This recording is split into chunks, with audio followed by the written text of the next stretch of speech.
event. So it's just like everyone's got what it takes, and we're all going to walk away with medals. Let's go. I like that. I love it.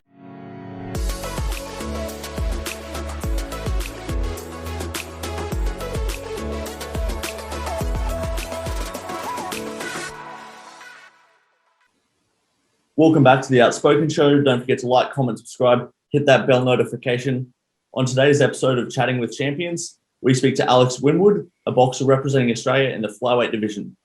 Alex won senior national titles in 2016, which was a pre-selection for Rio. This weapon didn't even realize it was Olympic selection, couldn't compete in the 2018 Com Games because of his weight class not being available. So this July, we'll get to witness Alex go for gold in Tokyo. Woo! Alex, welcome, Alex. Welcome to the show. Thanks for having me. Thanks for coming on. You've just settled into Colorado as a part of a 6-week training camp. So I think, so half of it's going to be done in Colorado.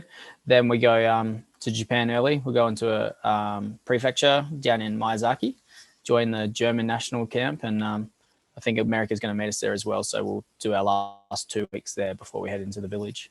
Amazing. So by settling into Colorado, is this the first phase of the camp for Rio? For Tokyo? Yeah. So this would be... I'm 4 years behind. This would be the first phase of Olympic camp. So we had a 10-week training block beforehand. That was actually meant to be a training block for the people who's going to the world qualifiers, and but they got scrapped. So we ended up just training through and building a bit of a base in Queensland before coming here and starting like the high intensity work and cutting it back and doing the sharp stuff soon. How do you think that the pause of that 10-week block, do you think, because I mean, in my mind, that sounds something similar to what happened with the Logan Paul and Floyd Mayweather, how they just had that block going and the fight was meant to be February 21, but got postponed. So how does that affect your training by expecting to be competing in Worlds before having that sort of scratched? Yeah, so I wouldn't have competed at Worlds because I already qualified. So it was like the second qualifying event and the last one for the people who hadn't made it. And so the people that was already on the Olympic squad, we already knew that our training block was just going to be a bit lighter and just building our fitness, doing more endurance type of work on running and bag and things like that and strength and stuff. But, what sort of cardio work are you doing? Like Colorado, the altitude, does that play a part in it? Yeah, so it's good for lung capacity. So when we go back down to sea level, it's more oxygen in the air, so faster to recover, and our lung capacity should be a bit better.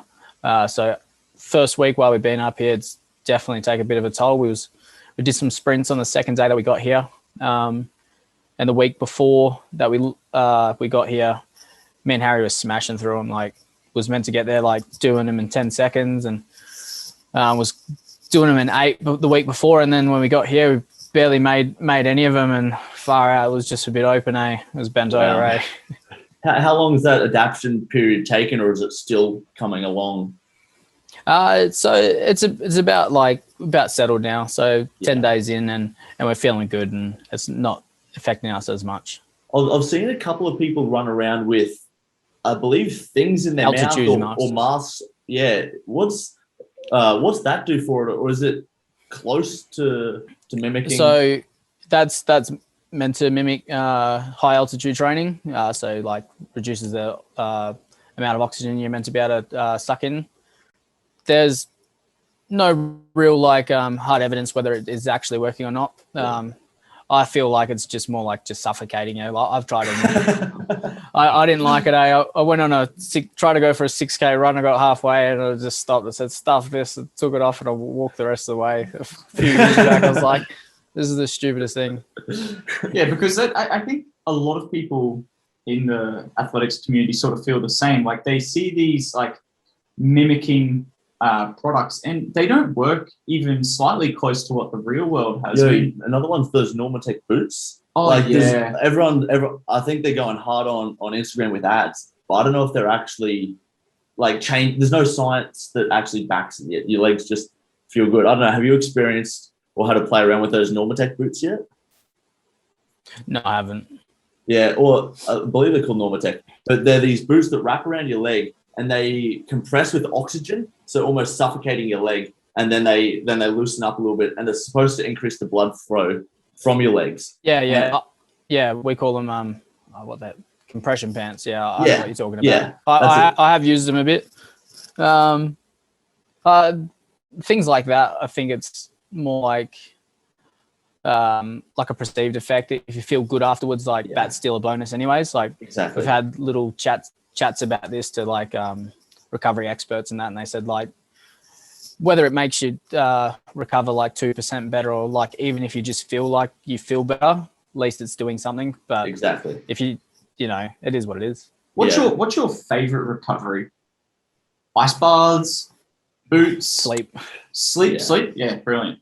Is that because it's so slept on? Like it's so underrated? 100% it is. Wow. So slept on, Jesus. He's good for one shocking joke per episode at least. It's great. Oh my. So is the reason you like sleep because it is so underrated and overlooked? It's the thing that gives me the most recovery. That then probably like water and massage would be like second and third. So are you a big stretcher? Sleep is hands down. Yeah. Alex, sorry. Go on. Sorry, keep going.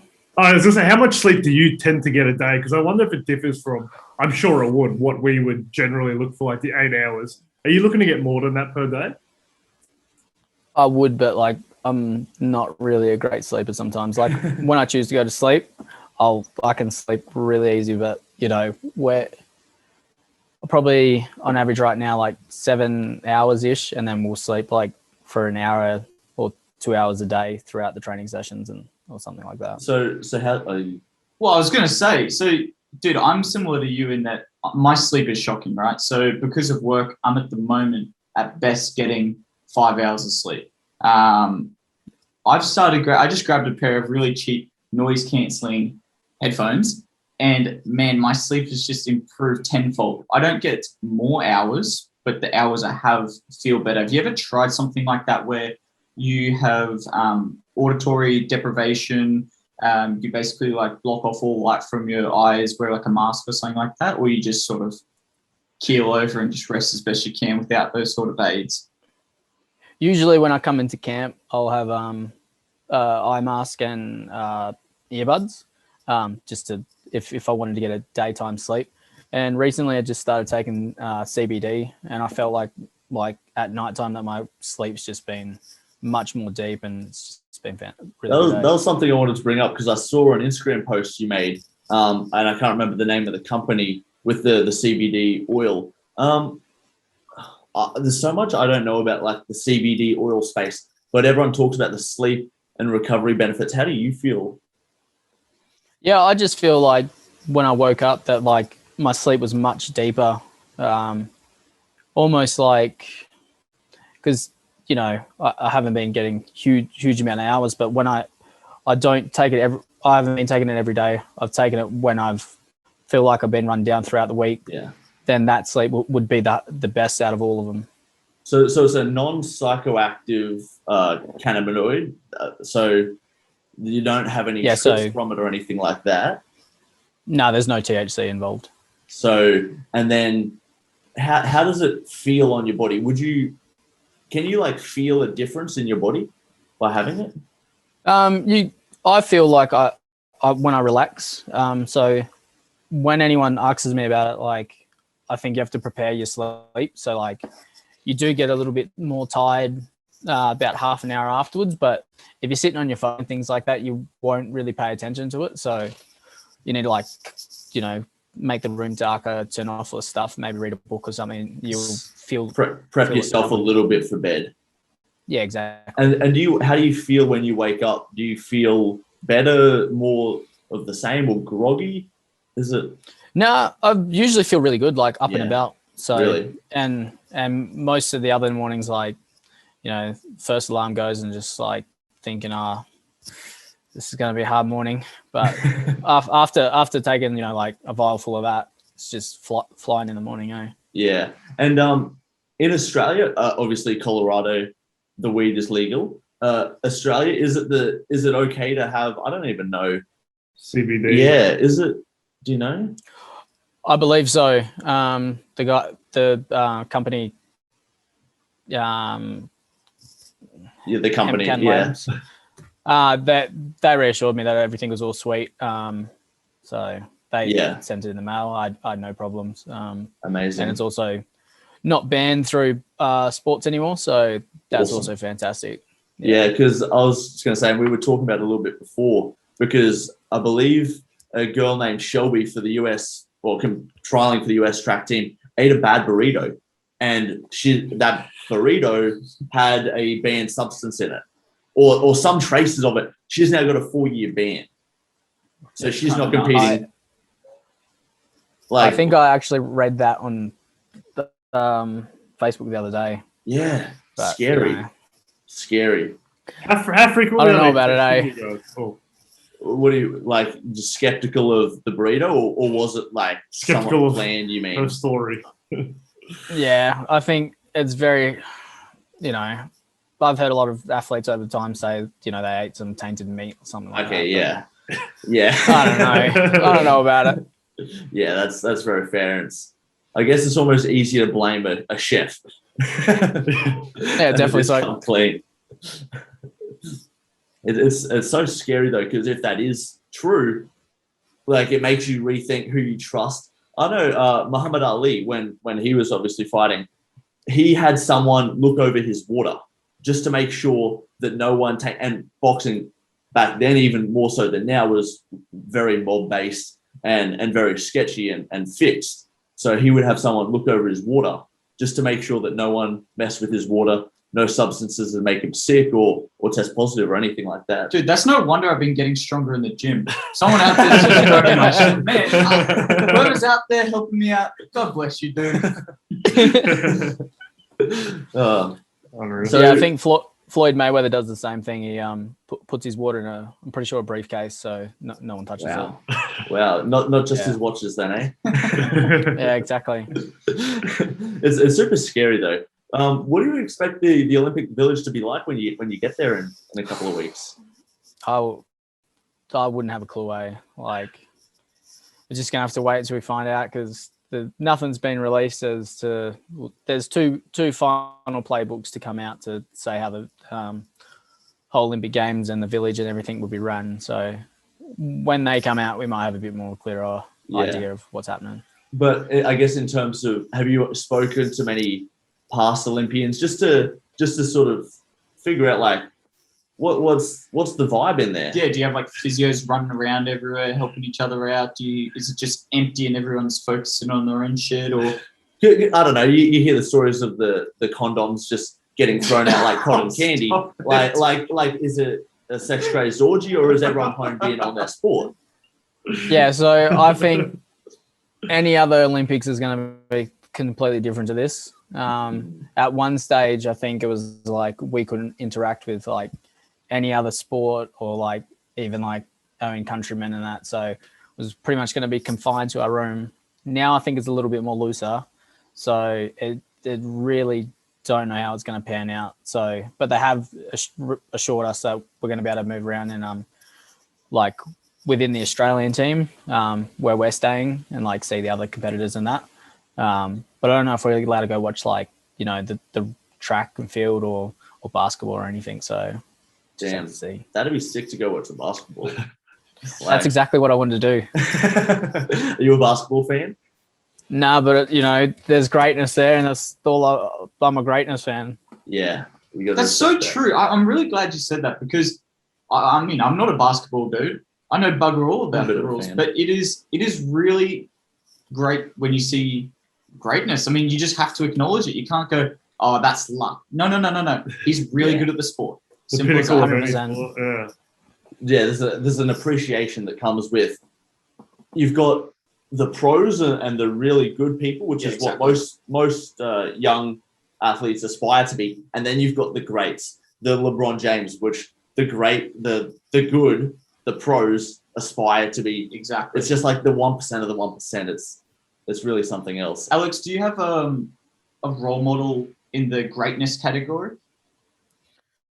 Nah, not really. Like, it goes sport by sport, I suppose. Like, you know, you watch basketball and you see things that like LeBron does and Jordan does, and you just shake your head. Even the small guys like Allen Iverson and that, it's just, and Steph Curry, them things are crazy. Oh. And then you have like people like Usain Bolt that breaks his own record 3 times, you know.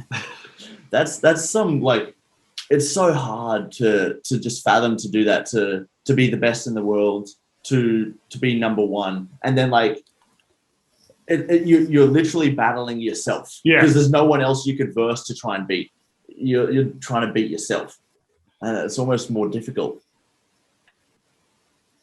It's a different kind of competing, because you're competing with other people, but mainly it's your performance. Sport like boxing, there's someone else punching you back when you pit them. It's a bit of an easier motivator, would you say, than like just constantly trying to beat your own record? Like Usain Bolt. Yeah, like Usain Bolt is just running. What do you reckon, Alex? You reckon getting hit in the face is a bit more of a motivator than trying to beat your own record? I think when it comes to competition, like it's different to the training. So like obviously when we compete, we have someone that we need to beat, but training is very lonely. Like, you know, you're doing everything by yourself, and like that's where you have to compete against yourself. So like this morning we did like 3-minute time trial intervals where we just run around in circles for 3 minutes, and then when the whistle gets blown, then we walk for a minute, and you're pretty much trying to like beat your distance ran, like your previous best, and you know how much you can lift beforehand, because you don't know what the other guy's putting up. So as long as you're beating yourself, you know, you think you're going to beat him when you get in the ring. That's one of the crazy things as well, because you just have to do everything you can to put your best foot forward. You don't. There's no way to measure your success beforehand. I guess with running, you can. There's certain indicators that you can look at to go, okay, well, I'm running at this pace before the race. My best is this. The conditions are going to be exactly the same. With boxing, you can't measure or compare yourself as easily against the person you're up against. Yeah, you can't say that, oh, my punches do, you know, so much damage that he's going to feel it. I mean, you just got to get in there and hope that, you know, you're throwing some good hits, I guess. Preparation was everything you needed it to be, and you prepared better than they did. Yeah. Do you feel prepped? Yeah, at the moment, I'm really happy with how we're going. The training load's like still very heavy, so like the body just isn't pulling up very good every day. So, but once we do them taper weeks and that, like 2 weeks out from the getting into the village, that's when everything starts to feel much better. You feel a lot looser and faster. But at the moment, like we're putting days back to each other that are just very high workloads, and you know, just don't have enough time in the day to recover. If you're listening right now, we're giving away one 20 AUD gift card to the first listener to DM our Instagram at Outspoken Show. DM us Alex in Tokyo, and don't forget to come back to the program to hear what's next. But so Alex, are you gonna ramp this up even more? You and your coach and your team, you guys gonna ramp up the intensity as you go through Colorado and then transition into Tokyo, or pretty much gonna peter out once you get to Tokyo and slow it right down, go more recovery, more like mental sort of stuff? Yeah, so next week's going to be like full comp sparring. We've got sparring Monday, Wednesday, Friday next week. So that's going to be a pretty heavy load. And then followed by our last sparring session on the Monday after, before we fly out of Colorado. And then I assume when we get to Japan, it's going to be a bit more sharp things, but there's going to be a lot more sparring, a lot less like conditioning on the bag and things like that. And then depending on when you're fighting is when you'll start like to really ease off. So one of the girls, Sky will fight on the first day. Like I'm not till like the 5th day. So by tracking that, then you know like when to actually fully pull back. Yeah. And do you have like a favorite style of training? Do you prefer the conditioning side of things, or do you prefer the cardio, or the sparring? It's all really hard. Every session's like, I think the best part, like anyone would say, would be sparring. It's the only thing that's like similar to a fight. I don't think too many people like the running and the punch in the bag and that. Yeah, pads are pretty good too. Yeah, but like the pads? That, yeah, pads are sweet. You know, you get to work on a lot of technical things. If you've seen something in the sparring, or you've seen something that someone does wrong and you want to take advantage of it. Dude, speaking about stuff we like, we were all scrolling through your Instagram, and man, the boots that you've got lined up look fire. They are unreal. Can you tell us a little bit more about that? The artist, the cultural significance, a little bit of a story behind it, please, man, because they're sick. So the first ones I got done was for the 2019 World Championships. The same artist, Melissa Spillman. She's from Perth. That's my girlfriend's cousin, actually. She's an Aboriginal artist. Incredible. So I got her to do my first ones. That was I really liked them. They had like all of my tribal clans on there on the bottom. This one, I wanted it to have the green and gold and have like Tokyo 2020 written on them, because pretty much after they've been worn for this one, I'm going to hang them up. They're not going to be used again. But she's done a lot of work. Like, I think she just got a big deal with, I think it was Leaderville Council or something like that, where they've put a Indigenous design on like water tanks and like trucks and things like that. So it's pretty exciting, and very thankful that she went and, took her time out to paint my boots. So it's fantastic. So you get the boots, they were Nike boots, and then you send them off to Melissa, or is it painted on by her, or is it screen printed on? Yeah, so I purchased the boots after trial and error on the first one. She knew what to do the second one. So when I just ordered it straight to her house. So she painted it with ink and not actual paint, because the last time we tried it with paint, as soon as the boots got sweaty, all the paint just flared off. Right, yeah. So this time it's been done with ink. So it doesn't matter how much times you rub them or whatever it's going through, it's always going to stay set. So it's bloody good, eh? Do you have them there with you? Because we would love to get you to delve into a little bit of the cultural significance of. You're saying you've got different aspects of your tribes and stuff like that. We'll pull a picture up on the screen now. Oh, even better. Just to show them, we'll get it from your Instagram. Yeah, brilliant. But so I'm not familiar enough with Aboriginal artistry. What does each drawing mean and represent exactly? Well, I'm not an artist myself. My pop was, but as I've been told, there's certain symbols which could mean like meeting, gathering places. There's none on there actually. On my other boot there was some words, but there was I think there might have been actually I think there might be a couple of meeting places on that one. I'm unsure. I haven't taken a pretty good look at it, but I really should ask her to have a good look into that. But each dot has a meaning and it has a purpose for being where it is. Yeah, brilliant.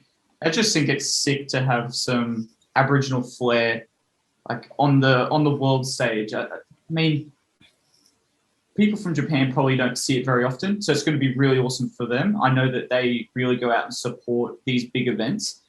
So, man, good on you for bringing some Australian flair to the world stage. I think it's really fantastic. So regarding the format of the Olympic boxing, they are 3 minute rounds. 3-3-minute rounds is one fight. Is that right? Yep. And you're fighting, is it every second day? I think there's a 3-day break in between rounds. Yeah, I think that there is a 3-day break between my first and second fight, and then there's a 2-day break and then a 1-day break. I think that's out, and then a 1-day break. I think that's how it's broken up. So how does the shorter rounds like play into? I mean, I don't know if you want to go into fight strategy or not, but how, like, I guess generally speaking, would it change the theory? Does it mean you've got to go out harder and faster? Yeah, so compared to like a pro fight that most people would be used to, the tempo and the pace is much higher.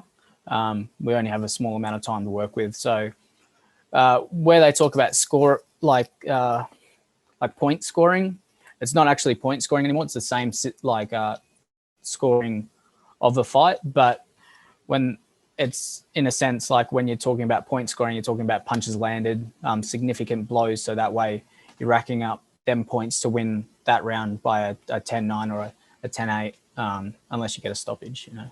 Awesome, which would be amazing to see. We'll be looking out for that. Yeah, I would love to. Do you Walk have out it? there, boom, drop him one time. What's your biggest shot? What should we hope to see? We'll throw the overhand right, drop it straight on the jaw. Let's go. Good night. A big cannon hit. Alex, do you have Yeah, exactly right. going into every fight, do you have a set pre-fight ritual where you've got to do it exactly the same each time going into it, or is it just go with the feeling of the day and how you go into it? Yeah, sorry, looking at this. But Yeah, do so you have a I used to be like really tedious, like same clothes, same socks, same things like that, how I'd pack my bag and all that. But then when things didn't go the right way, then I'd be like, oh, my head would be everywhere and like, this doesn't feel right, blah, blah, blah. And it kind of threw me off. So then that was kind of like maybe 2 years into my career, and I've learned to like just have more of a fluidity to my comp days. So whatever comes up, that it's just water off the ducks back to me.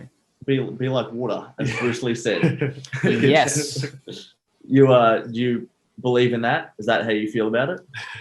Yeah, definitely. So like, you know, anything can come up. Like, you never know. You might just have made weight and like really struggle, and then your opponent pulls out, and you'd be pretty pissed off at that point. But like, and I've seen it happen. Like, even one of my teammates on a state team, he like struggled to make weight. It was his own problem because he used to eat lollies and never eat the right stuff, and would just drink coffee and don't eat. But he came all the way to South Australia and then got on the scales, and he was very angry at me in the morning because I had a shower, and he's like, "You don't need to lose any more weight. What the fuck are you doing in the shower?" I was like, far out. I was like, there's an hour and a half to weigh in. Like, we're going to be way early. So we get there, and his opponent never rocked up. So I had a bit of a laugh at him. What are some of the things you need to do to make weight? I've seen, I love spending time in the sauna. I've seen a couple of guys come into the sauna at our gym where we live, just in full tracksuits, and they're dabbing water off with a towel, and they keep recycling the towel because washing the water off puts water back into your body, which adds weight. It's amazing the science that went into it. What are some of the things you do? There's a lot of wives' tales, I reckon. So, like my thought behind it is when you do dry yourself off, that you stop the water flow coming out of your body. So, like when you do get out, dry yourself, like that's when usually if you're trying to like weigh yourself and you're really cutting it fine in the morning and you just want to get like last couple of 100 grams off, you'd be like in the sauna and then you'd wipe it off and jump on the scales. But then you're playing with it a little bit too much, because if you're a little bit under, then you're going to have to sit back in there for another 15 minutes for your body to start letting the water out again. So instead of spending an extra 5 minutes in there and it's come out. But I don't struggle with weight that much at 52. 49 was a little bit more difficult, but I also don't think I knew how to cut weight properly.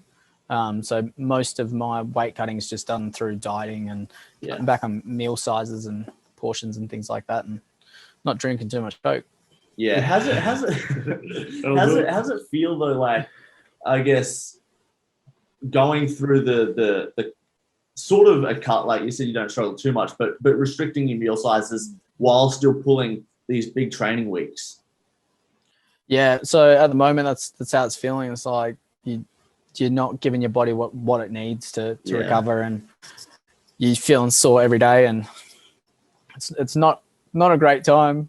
But when all the camp's over with, like, it's probably when I start eating again. It's the one thing that I miss is like to be hungry, because you're always looking forward to food, and then you go and just crash diet, you eat so much, and then you just don't want to look at food. And a lot of the time in my mind, I'm like, shit, I'd rather be starving right now than feeling this crap. Yeah, that's a good point. A food coma is a terrible feeling. Love-hate relationship. Yeah. Exactly right. Do you have like a self-perceived prime weight? For example, like I perceive myself at my prime in terms of like weightlifting. I think I'm strongest at like 75 to 80. What do you think is your best fighting weight? Probably like after rehydration and that, probably like 52.8, about that. So just under a kilo over. Yeah. And it also depends what time of the day my fight is. So like if it's a first session, which would probably mean it's like 1 o'clock or something, I'd have like pretty big breakfast, like as early to weigh in as possible, and then don't eat any lunch or whatever. Might have like a muesli bar or something, which would probably restrict the weight a little bit less. Or if it's like a nighttime fight, then I'll just like stagger my meals out a little bit more. So talk me through after the Olympics, after Tokyo, you come back to Australia. What's next? Is it professional? Like what do we see next from Alex? I'm quite on the fence about what happens after the games. Are you weighing anything up? Yeah, like the pro scene's like a good choice, but there's a lot of lifestyle choice changes that need to happen for me to be able to do that.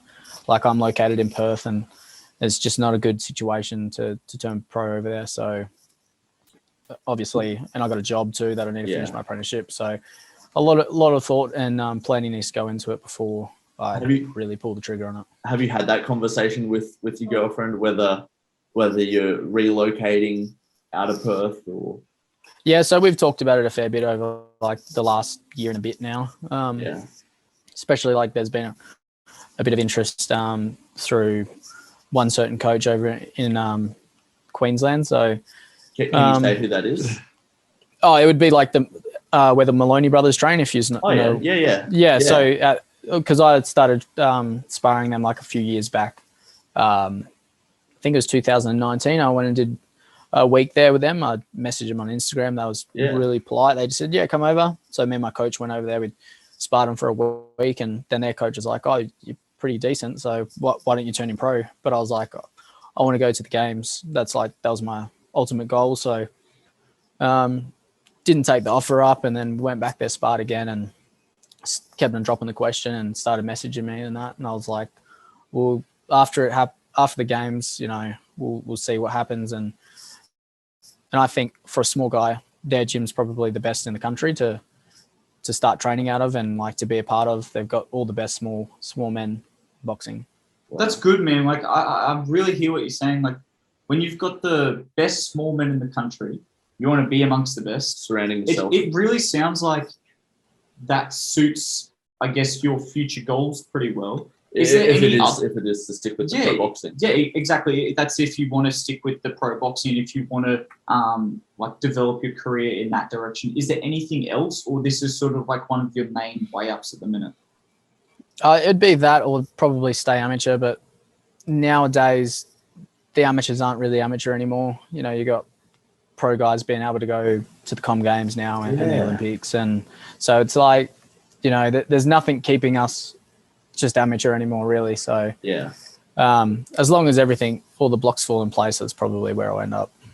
That was one of the things that confused me with Justice Honey just fighting Paul Gallen the other week and still being able to go to Tokyo, because obviously that would be a big fight paycheck wise, and still being able to go and try and chase the gold in Tokyo, trying to get the best of both worlds there. So I get what you're saying there. It was definitely smart by his camp and his team, like to turn him pro a little bit earlier. Very hard for him to get fights in Australia.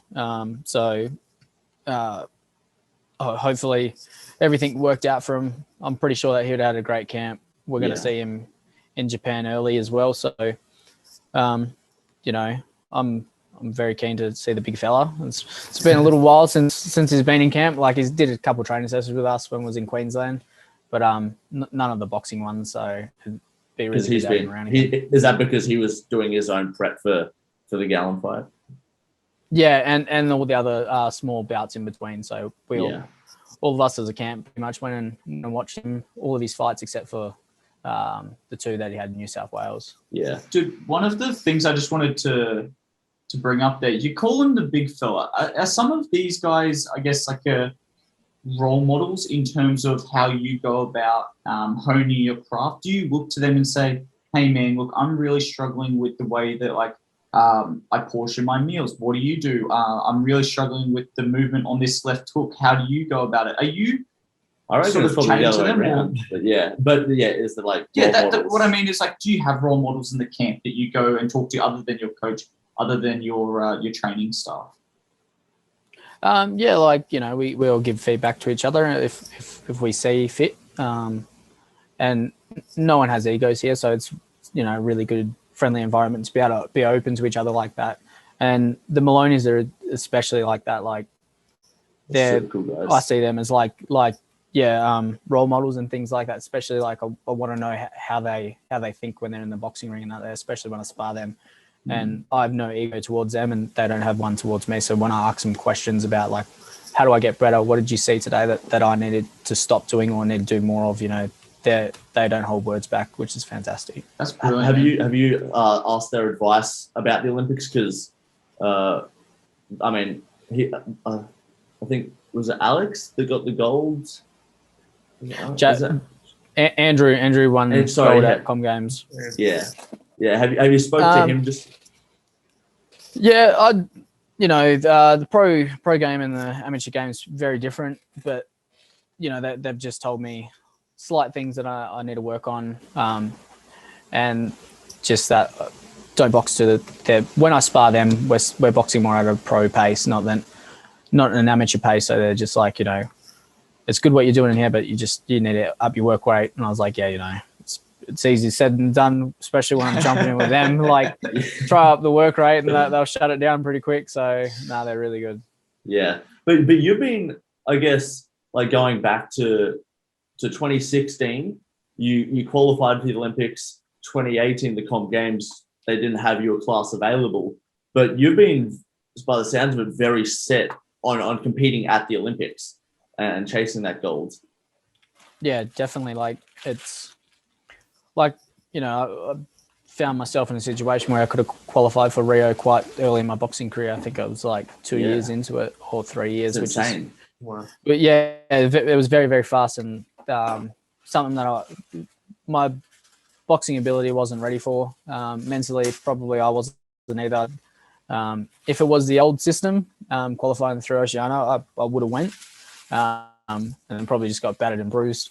But it took a lot of focus and, like, setting in long-term goals to actually get into where we are today, because we go through Asia now, and Asia's bloody top of the class in my weight class, and probably like 69 and under.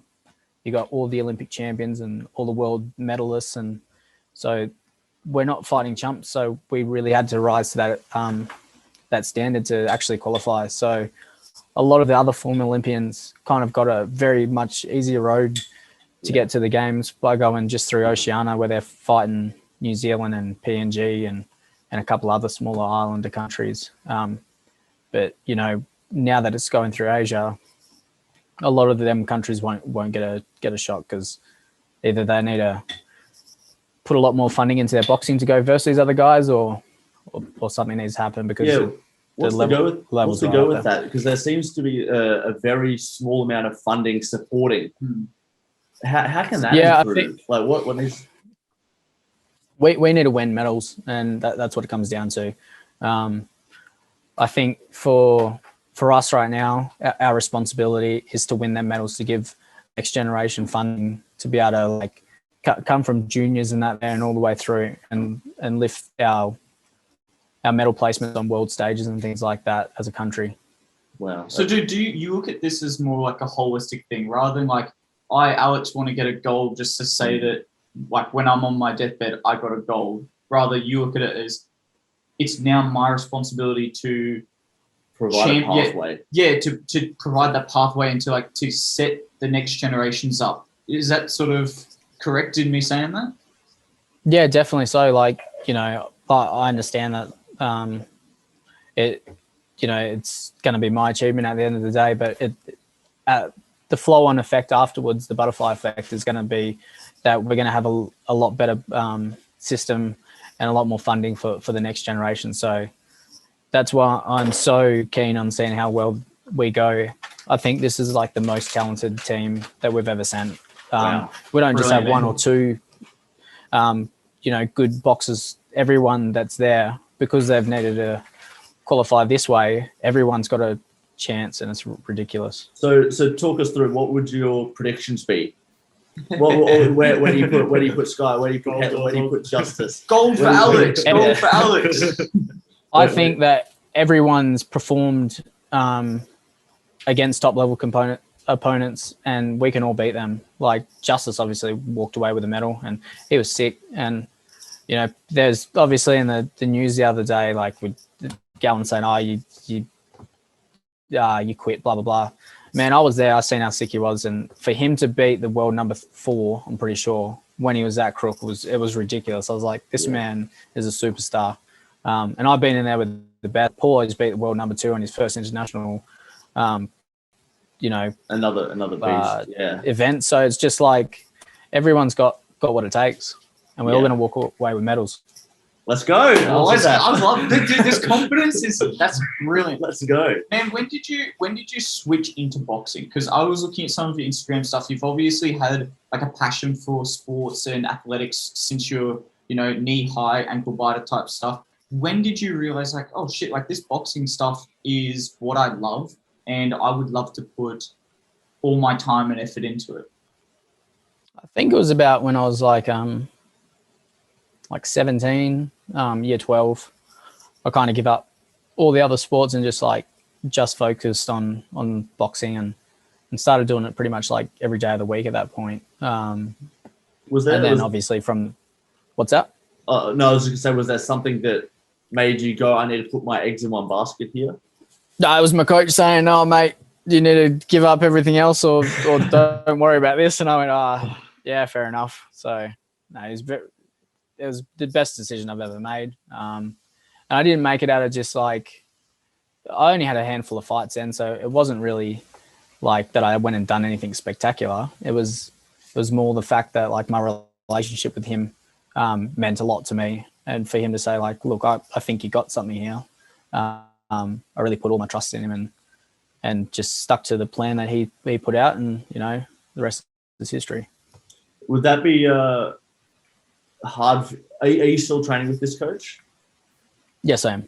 Yeah. Will it be hard, you reckon, I'm sure it'd be parting in a good way if you do move over to work with the Maloney brothers and their coach. Would that be a hard call to make? We've always talked about it. He's always said that he wouldn't train pros. He's retired. He was a boilie fitter by trade, so he just did this after he retired and wanted to start his own backyard boxing gym after walking away from the gym that he was previously with. But he said that he doesn't want to make any money through it and that.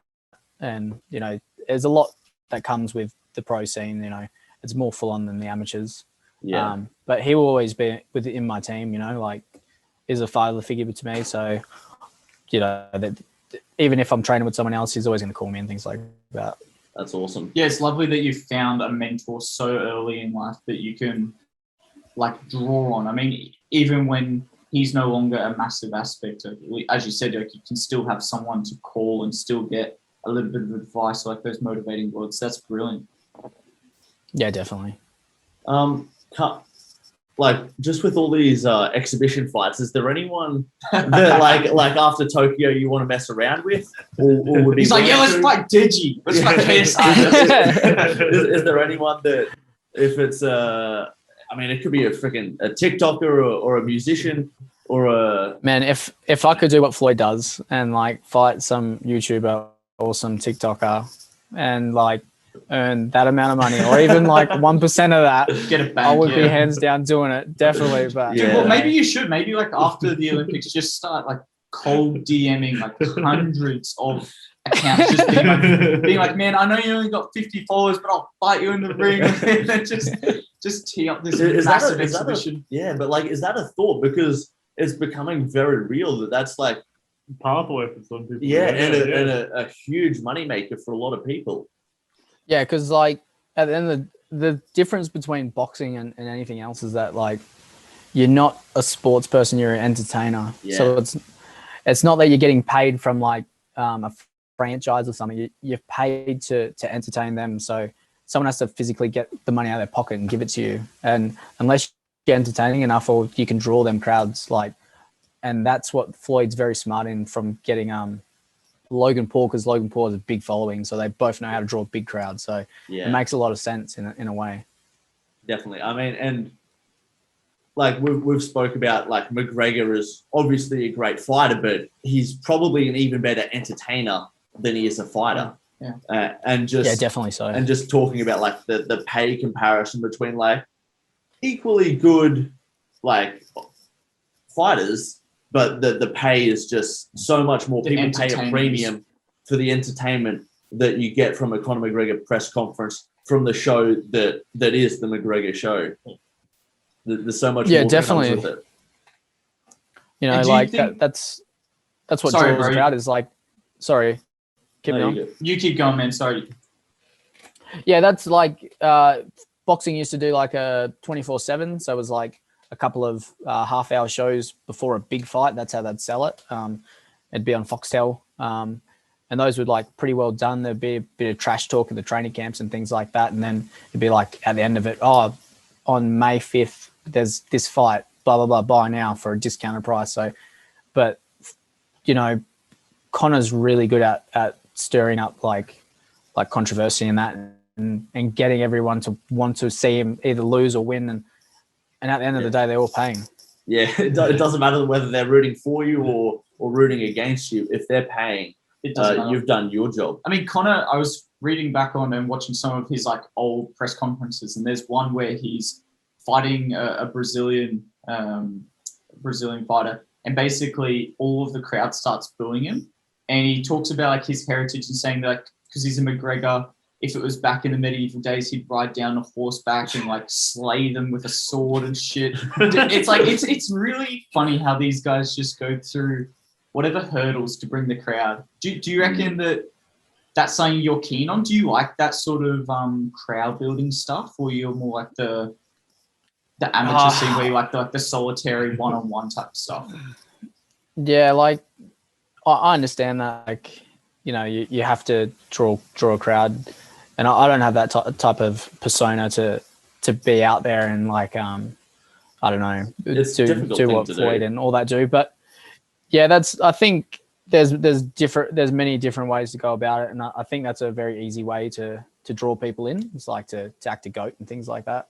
Yeah. To do things that like Pacquiao does and that like maybe Pacquiao's a bit different because he's got a country that just loves him to bits. But like Andre Ward and things like that, like yeah, like there's other ways to do the same thing, but you know, it's going to take a little bit of cracking. Well, bro, mate, you watch. Maybe you're the new Pacquiao. Like you win a gold here, and Australia's like, holy shit, this dude's amazing, and then the whole of Australia's on your back watching, man.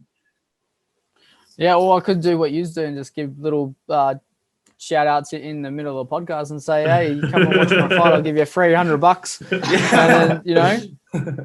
I think there's a marketing yourself is like a very big part of boxing, especially for the pros and with all the TikTok and all that now. I'm pretty sure that there's a lot of lanes that haven't been, you know, like went down to start marketing through TikTok and Facebook and Instagram and all that. It seems like the promoter's almost not as required in boxing anymore, because you have to be the promoter yourself. You have to be the reason people are either wanting to see you lose or win, either way, it's the same. Yeah, it'd be really different if your promoter's like, yeah, my boy's going to smash your face in. It's like, it's completely different to you saying you're going to smash someone's face in. Have you delved into the TikTok space with posting little clips? Not so much, like just some, average trash things or whatever like that. But I listened to a Gary V. I'm not sure if you're familiar with him. Yeah, but he's got my mind open so much to like marketing on Instagram and TikTok and how to build your audience and engaging with them. And I bought one of his V friends, which was the did you really? Yeah, I did. I've waited up to I woke up when I was in camp a couple of weeks ago. I had had my alarm set to when it was going to hit like almost four placing. So then alarm went off, it was like 2:30 in the morning. Woken up trying to purchase it. And so which one did you buy, man? Yeah. Which one did you buy? I bought the 555 fan, and it's went up like ridiculous. I love that when he posts up, he's like, boom. So what does that give you? So it's just what was the cost as well? Sorry, I think it was like 0.7 ETH, which at the time I think was about like 3K or something like that because of how high the Ethereum price was at that day. And now I think they're selling for like 5 ETH. Let's go. That's crazy, man. It really is. One of them sold the other day for 70 ETH. Like it was. It was 180K. Wow. Yeah, so dude, we on the podcast here, we like to delve into all kinds of topics. And recently we've been covering the NFT scene. We've been covering these Bitcoins and a lot of these cryptocurrencies. Do you think, this is a little bit off topic, but we love to hear your thoughts on these sort of things. Do you think that this is the future? I mean, someone's paying 100-something K in Ethereum. Ethereum's only 70 units. Is this the future, man? I'm not an expert on it, but I've listened to a lot of Gary V. I believe a lot in him. Yeah, me too. So and when he broke it down and said, "Do you buy skins on a game for your?" And I went, "Yes, I do." Yeah, and then he's like, "Do you believe in a verified check on your Instagram? Does that give you social clout?" And it's like, yes. And he's like, "This is exactly what it's going to be." And then it kind of it triggered something in my mind. I went, yeah, it makes sense. And I was like, I don't want to be the person who said, "Oh, I could have done that." I was like, I'll just do it. Yeah. If I lose money, I lose money. But that's the thing, man. We're so young. If you lose that money, so be it. You can always work 100%. hard and gain that back. We were talking about Gucci, right? So you're aware of Sims, the game. Yep. What Gucci did was Gucci goes, okay, people are paying for skins in other games. Why don't we do something dramatic? They dropped their Gucci bag in the Sims universe. Yeah. And man, it went bonkers. People were paying more in game than what they were paying for IRL. It's kind of crazy. Yeah, it's ridiculous. Even going on OpenSea where they sell all secondary NFTs and things like that, came across like games that are run on the Ethereum blockchain. And then I'm half tempted to buy into Zrun, which is a digital horse racing one, and you get thoroughbreds and all this and that. And I was like, wow. And I was just thinking, I was like, imagine the day that this type of gambling goes to the TAB just for the local person to. And I was like, so can you run us through that? So for anyone who's listening to the pod who's never heard of this online horse racing, can you just delve a little bit more into that, please? Yeah, so it's called Zrun. I've done a little bit of research, and so you can purchase a horse for Ethereum. Some of them are pretty sure 17 ETH they sell for on drop, which is 50K. And so they're but it's a real horse. It's a horse that races and competes. Yeah, and you can put them into different pools, but when you get the top thoroughbreds, they're only raced against other top thoroughbreds. So it's not like the ones that you buy for a couple $100 that are 0.03 of Ethereum. They can't They're go not going to Melbourne race Cup, against them. Kentucky Derby type events. and you get to put in like you put them into your own pool and you put money in there. So and people are just like making a killing, and they can breed the horses as well and resell them, so they're getting their money back anyway. Yeah. Going back to that V Friends as well. So in that 5 V Friends you've got, does that give you access to any of VCon. Gary? So you get access to VCon. So that's the only part of it. I'm in the Discord where he talks about like what things he has down the line and that, and even like he's really doing his best to like go above and beyond with this. And it's like whoever owned a clam, or was it oyster? It was an oyster. And he's like, you're going to get free oysters for life through some type of oyster selling chain through America. And then it was, like he's just the man, and he works hard. And like, as someone who does boxing, like I know what like hard work feels like. I can see that in him. And that's why I kind of just like dove straight into him and just went, all right, I'm going to listen to him. That's really cool. Have you got much value from that Discord as well? Just connecting with other like-minded. I'd just check up on it and like have a look at what's kind of the general consensus. Haven't really been too active in it and like commenting and things like that. I gave myself a stupid nickname and I don't know how to change it. I even Googled it. It didn't work. Bro, if you need help with it, I can show you how to do it afterwards. Oh, thank you very much. Yeah, man. I can jump in a call afterwards. I'll show you how to do it. And have you, like, in terms of just that almost self-promotion that Gary talks about and the documenting, not creating, have you weighed up getting into the documenting your training? Because, I mean, just from an outsider looking in, it's so interesting just to know what time you're waking up to go train, to then coming back home to meal prep your lunch, to then having a nap before, after. Like, some people love it. Yeah. People get crazy with that. Yeah, so that's I've realized how I like to do social media.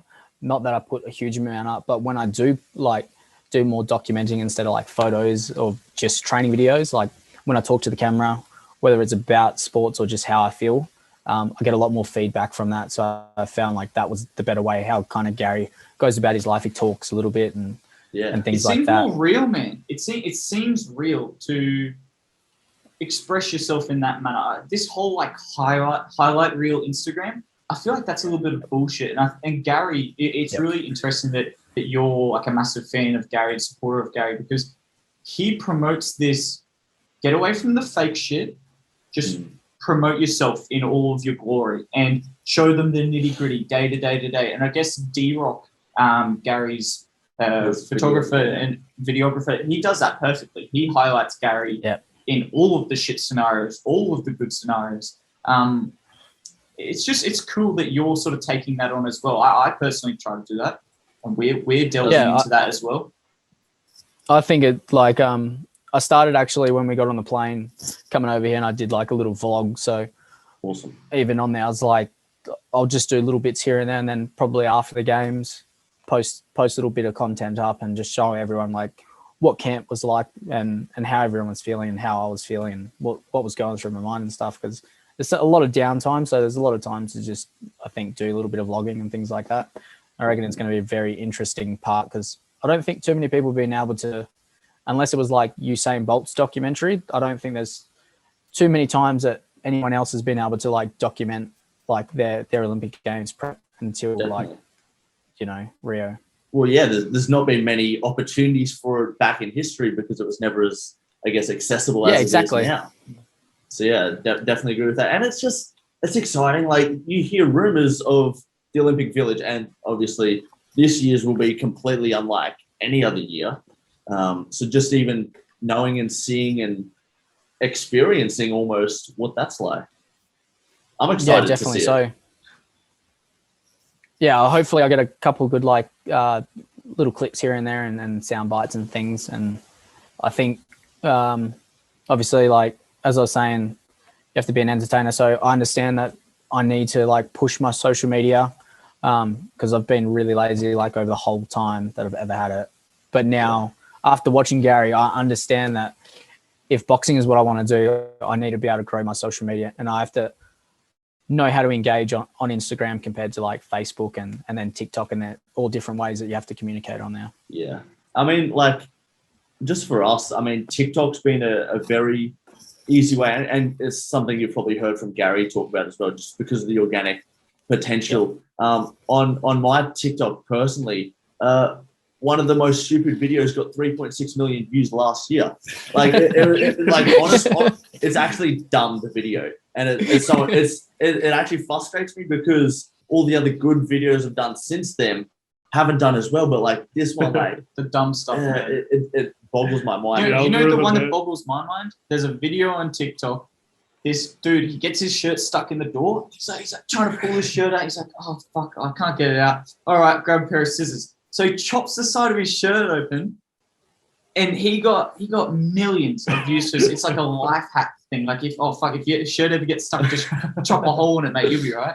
Yeah. It's very interesting how, as you said, Luke, like the organic material just grows. Yeah, that's how, like Gary says,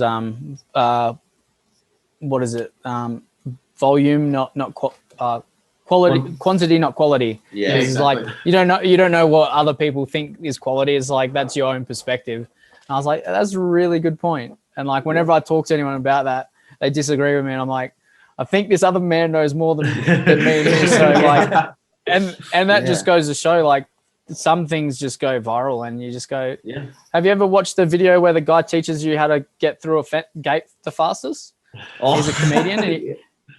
That. It was just like, what's happening there? Yeah, no, I mean, I completely agree.